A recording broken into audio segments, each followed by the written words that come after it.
Hey there, and welcome to another episode of the Jack Boss Show. Today, we're going to talk about the new real estate revolution that is about to happen in the United States of America. And it's going to happen in an asset class that you have never even considered. Now, with that said, today we're going to talk about the debt asset classes out there and whether or not you are investing in the right asset class or the wrong asset class right now. Let me start by saying the following. America is in trouble. Now, the world is in trouble for that matter, but particularly America right now has a lot of challenges. Now, starting with COVID that battered the United States, high inflation, people not making an ends meet anymore, wars around the world and so on. But particularly real estate in the United States is in trouble right now. Now, if you look at it, office is in deep free fall. Right? Office places are empty. People have not returned to work right now. Offices in some areas of the country are selling for not even half what they just sold about 3-4 years ago. Now, multifamily is about to see the biggest reset that you have seen in your lifetime. Retail has been on a downhill ride for probably 20 years right now, since Amazon is coming up more and more and more. And now today, it's not just Amazon, but many other companies have figured out and perfected the art of online sales and online delivery. Airbnbs are no longer what people thought they were. It used to be heralded as the place for the mom and pop to be able to just own a few Airbnbs, get them filled up all the time, get the cash flow for it, and retire from that round of money. And then on top of it, rentals have never been actually what they were promised to be. And residential real estate, well, that's in trouble right now too, for various reasons that I'll go into in this video right here. So this is part one of the new American Revolution. Now, why do I call it the new American real estate revolution? Is very simply because in spite of all of these troubles, we're about to see an asset class boom, an asset class go to the moon, an asset class where everything is aligning right now from a geopolitical, from an economical, from a technological, from economic. Every single aspect is aligning for this asset class to take off. As a matter of fact, it has already for the last 2-3 years, just completely under the radar. Now, before I share with you what that asset class is, let's talk about some of the troubles that the United States real estate space is going through right now. Let's start with what I mentioned already, office space.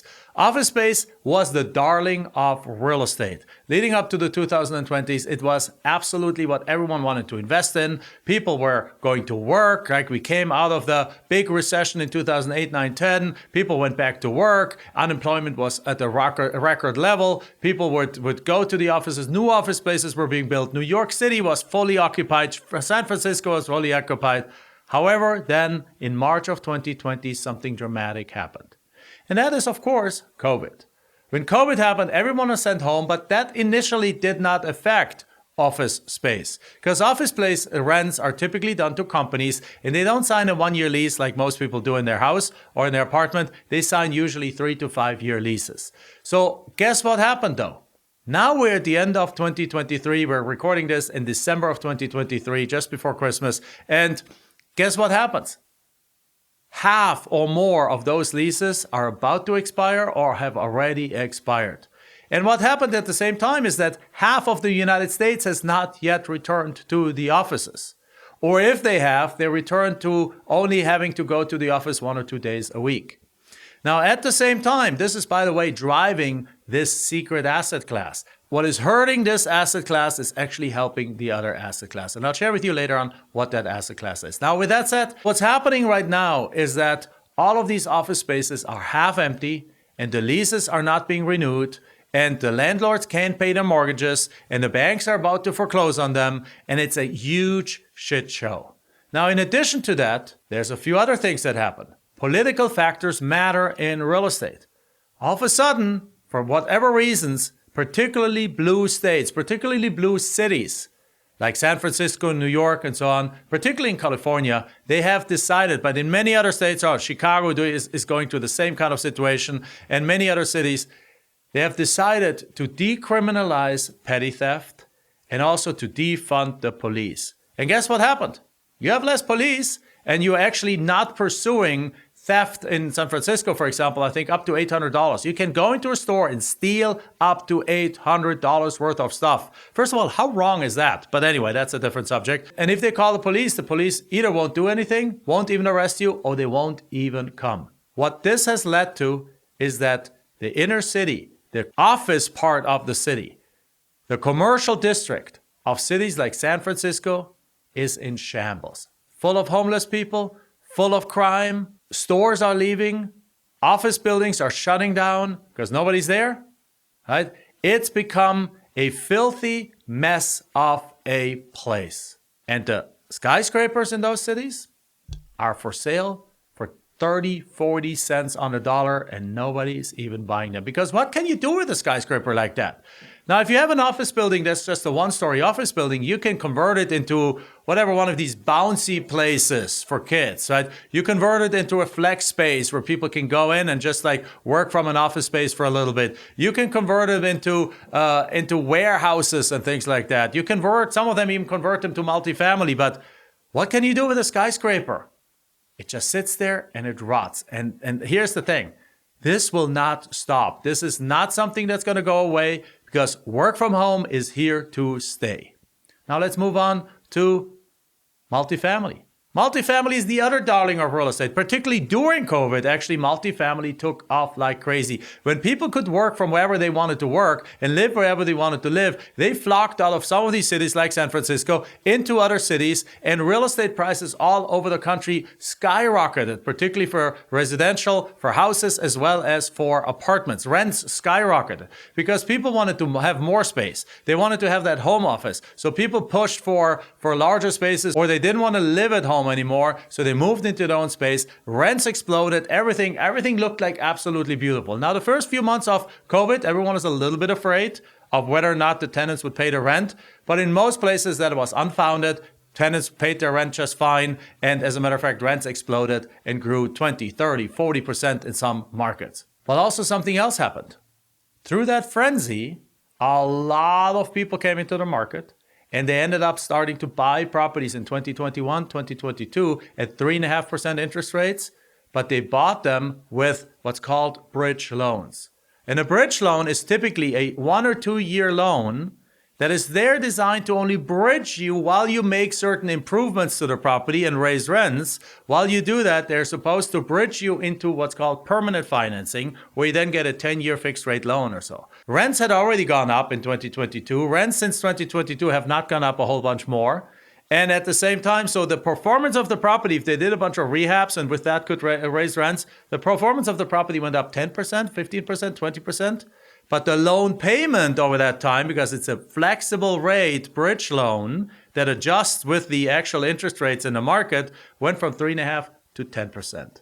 So in other words, rents went up, performance of the property went up by 20%.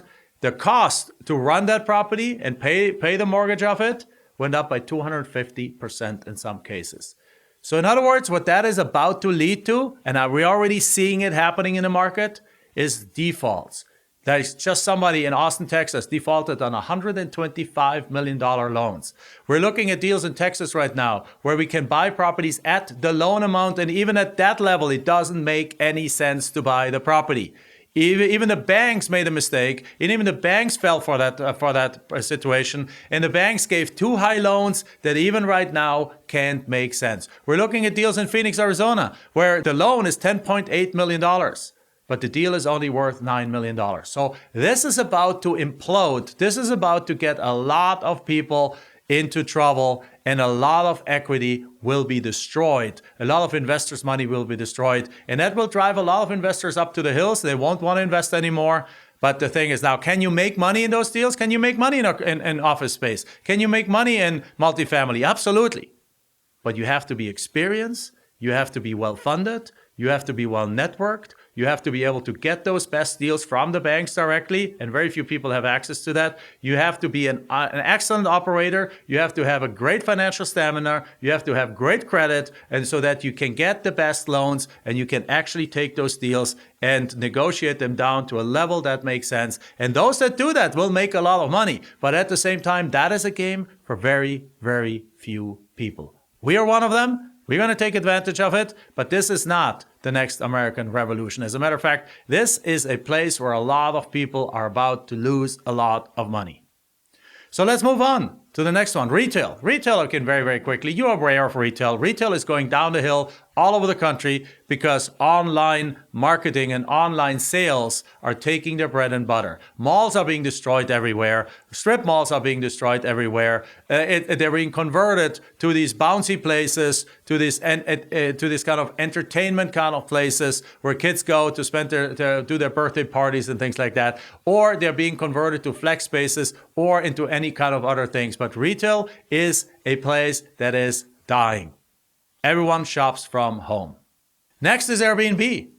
Well, Airbnb is just in the same thing. We already talked about it. People in Airbnb were excited about it, that it was the answer to their prayers. But Airbnb changed their rules, and more than anything, Airbnb is maturing as an asset class. People are not stupid. People don't just rent a place because it's cheap, or they don't rent a place because it looks okay. They want the best. They want hotel quality, fresh linens, good looking linens, all amenities, everything there. They want a 5-star looking place where the pictures actually match their reality. And most people don't run their Airbnbs like that. Most people are mom and pops that simply have a second home, that simply rent it out, have a guest casita and things like that. Everything is mismatching, everything is used, everything is like banged up and so on. And you cannot make money. You could make money with that in the early stages where everyone was excited about it and there was not enough places. But now there's an oversupply of Airbnbs. Due to the economic situation, less people are renting the Airbnbs, and tons of Airbnb owners are having to sell their properties because they haven't gotten a single booking in months. And again, Airbnb is always going to be there, but you have to be a professional to be able to survive in Airbnb. Next, we're talking about residential properties. Now, residential properties, the fix and flippers and those things will always exist. But with the masses now having been locked in at 2.5% or 3% interest rates, nobody's in default. Nobody's struggling with their mortgages. As a result, the amount of properties that are actually available to buy at a discount from distressed owners is minimal. Plus, prices have not kept going up in the last few years. So a lot of the people who bought in 21, 22 don't have much equity in their deals in the first place. So even if they're in trouble, there isn't a whole lot a fix and flipper can do to get it below marketing. We're really, in this case, we're entering more of a short sale kind of environment. But even that, it's up, but it's up from a very, very low level.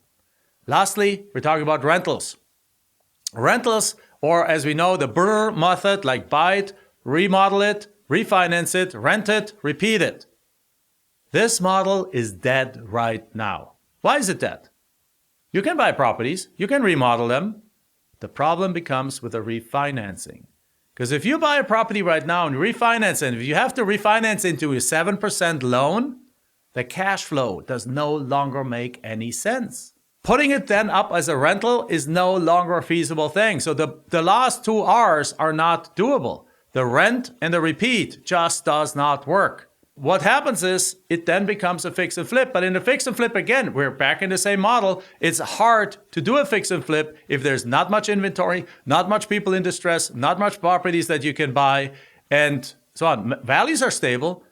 But at the same time, let's add one extra piece to that. And that is that over the last 5 years, a larger group than ever in the history of real estate has been trained on real estate investing. So in essence, we have millions of people that are now chasing the same amount of deals without fully being experts yet. They don't have enough deals under their belt. They're making the wrong offers on the wrong properties, losing their shirt in the middle. And as a result of that, there's even more competition out in the market. Now, all of this, again, sounds like a doomsday kind of environment. Well, I'm not trying to scare you here. I'm just laying out the reality on the ground. Do every one of these asset classes have the ability to make money? Yes. But in every single one of them, you got to be good, you got to be an expert, you got to have experience, you got to know exactly what you're doing, you got to have the network, you got to have the funds, or you got to have the ability to get the funds to actually do those deals. All of these asset classes eventually going to come back. All of them are eventually going to be great asset classes again, but right now, they're just simply not. At the same time, real estate, and I'm saying this very, very clearly and loudly, real estate is still the number one asset class, the number one industry to create the most money in the world. Real estate is the best asset class to make money, store money, and provide cash flow and build wealth. Now, I understand what you're saying. Like, you're probably saying, like, Jack, you just told us all these asset classes, they're crap. Well, guess what? There's one asset class that is actually better than any of all of them. One asset class that right in the background, everything has been aligning for it. And what that asset class is, I'm going to share with you in the next session. But before we finish up, I want to make sure you understand. In order to be successful in real estate, you cannot be stubborn and just stick to one asset class forever, because asset classes go to ups and downs. They change how they work. And sometimes it's a great time. If you got into multifamily in 2012, you made a freaking fortune over the next 10 years. If you got into single family rentals in 2008, you 15x your money by now, just by holding on to rentals. If you got into office space in 2010 and got out just before COVID happened, you made a freaking fortune. If you got into Airbnbs today and you treat them like a true professional and provide every amenity that you ever want people to say, you basically look at them as a hotel room and treat it like a 5-star hotel room, you can make money in Airbnb today. But it becomes a second job. It becomes a property management job. It becomes a hotel management job almost.